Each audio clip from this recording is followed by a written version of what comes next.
We currently follow the Gregorian calendar based on the Roman calendar system started in 7th century BCE.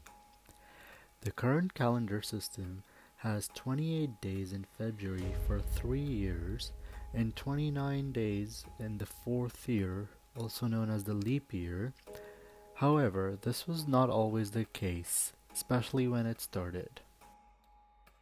So, why does February have 28 days?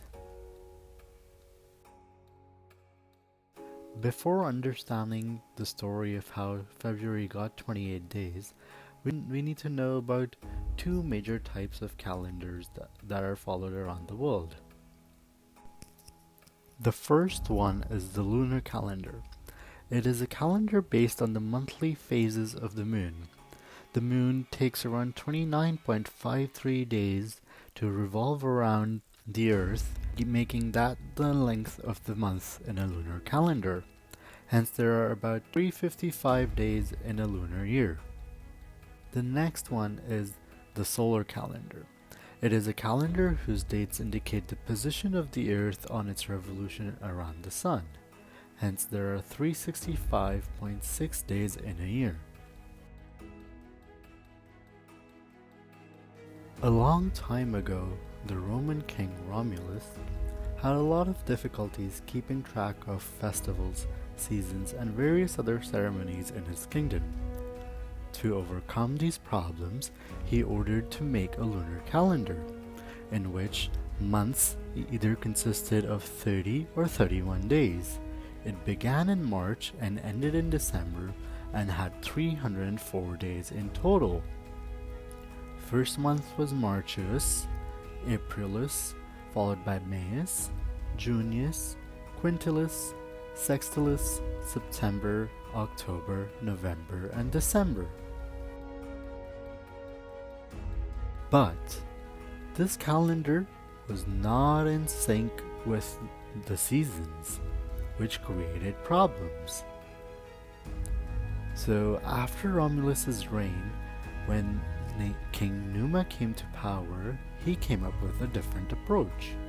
According to Roman superstitious beliefs, the numbers brought them bad luck. So, he removed one day from all even-numbered months, turning Aprilis, Junius, Sextilis, September, November, and December from 30-day months to 29-day long months. Now the total number of these 10 months counted up to 298 days. Numa wanted a calendar covering 12 phases of the moon, which takes around 29.53 days in a month.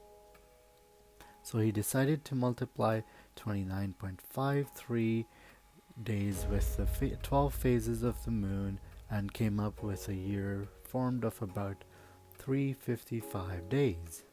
Now, to cover up the 57 missing days in the existing lunar year, he added 2 new months, Januarius and Februarius, after December, making Februarius with 28 days the shortest and the last month of the year.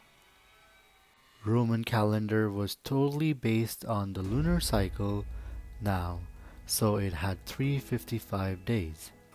But as the Earth takes 365.24 days to travel around the Sun, seasons and weather conditions started to mismatch with the 355-day-long calendar. The problem was bigger now. Calendar went on as the same for many years and failed once again to sync with the seasons. Later, when the Emperor Julius Caesar came into power, he decided to follow the solar calendar of the Egyptians. In their calendar, Januarius was the first month and December was the last month of the year. He also replaced the old calendar by adding 10 days in other months to achieve 365 days per solar year. He changed the months with originally 29 days to have 31 days, however left February with 28 days. He even changed the 7 months Quintilius to July after his own name. Later, Augustus Caesar, his successor, also changed the 8th month from Sextilius to August after his own name. In the end, they were left with one extra day that came by adding an extra 6 hours 4 times, so they added that one extra day in February, the shortest month of the year, giving us the leap day in a leap year. This is how we get 28 days in the month of February. Isn't it amazing? Julius's calendar also had some discrepancies, so after 1500 years to overcome this, Pope Gregorian the 13th replaced it with a more refined calendar. Do watch our next videos on the history of calendar, history of days of the week, and what is a leap year.